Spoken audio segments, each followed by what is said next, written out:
अच्छा, तो आज मैंने 23 जैन शिफ्ट 2 का 2026 का जो था जैन वाले में उसका पेपर दिया। उसमें 137 आए, मैथ में 36, फिजिक्स 49, केमिस्ट्री 52 और मेरे 7 रॉन्ग हुए।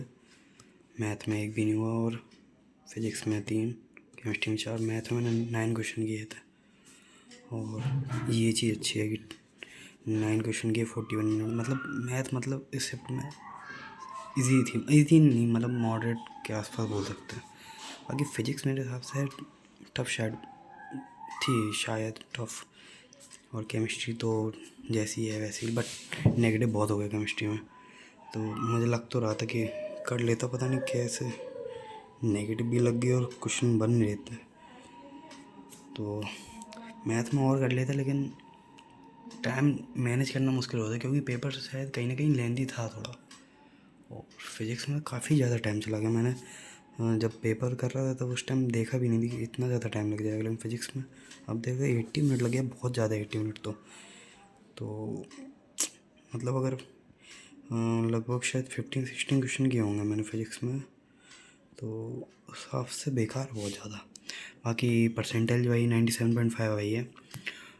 ये तो ऐप पे दिखा रहा है, बट एक्चुअल में 97.8, बट ठीक है वो भी बेकार ही है। तो अच्छी तो नहीं है, क्योंकि इसलिए अच्छी नहीं है क्योंकि अप्रैल में क्या होगा ना, अप्रैल में जो इस मान लो 137 है, तो यही चीज़ हो सकता है 147 150 पे 97.5 बन रही होगी। तो मतलब काफ़ी ज़्यादा वो आ जाएगा वेरिएशन। तो मैं तो यही मान के चल रहा कि मुझे यहाँ पर कम से कम 99 लाना पड़ेगा, तब जाकर वहाँ पे मतलब 98.5 के आसपास कुछ आ पाएगा। तो वही चीज़ दिमाग में रखनी होगी। प्लस माइनस मतलब +10 तो रखो ही, कि अगर 180 का टारगेट तो 190 तो +10 करके रखो, क्योंकि अप्रैल में ये चीज़ होगी, मार्क्स ज़्यादा पे ना परसेंटेज कमी बनेगी। तो बाकी यही था। और क्या लेंदी था, टफ़ था, तो टफ़ तो नहीं लगा, बट शायद लेंदी था। टाइम मैनेजमेंट था इसमें, टफ़ बोल सकते हैं। फिजिक्स शायद टफ़ थी थोड़ी सी, बट लेंदी ज़्यादा था। लेंदी मेरे हिसाब से टाइम मैनेजमेंट का था मेन इसमें। तो मैथ तो ठीक थी और बन जाते मैथ के, बट ठीक है ओवरऑल पेपर अच्छा था काफ़ी। और मैंने 22 जैन शिफ्ट दिया था, जो टफेस्ट बोला जा रहा है था, मतलब अब तो निकल गया वो चीज़। तो उसमें 140 आए थे, 98%।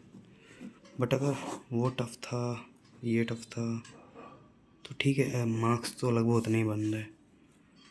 बाकी बस इतना ही, यही बताना था मेरे को। और अब मैं सोच रहा हूँ कि मॉक थोड़ा कम कर दूँ। वैसे मैं सोच उल्टा रहा था कि मॉक में और ज़्यादा दूंगा, लेकिन मुझे लग रहा है थोड़ा एनालाइज करना पड़ेगा। जैसे जो मॉक में मेरे कम स्कोर आया था बीच में, मैंने काफ़ी लगभग मैंने 17-18 हो गया अब तो, 18 मॉक्स दिए हैं। और उन 18 मॉक्स में मेरे 5 मॉक्स में 90 से 95 परसेंटेज आई है। 90 से नीचे तो किसी में नहीं आई है। तो 5 मॉक में 95 आई, और जितने बचे हैं कितने हो गए, 13।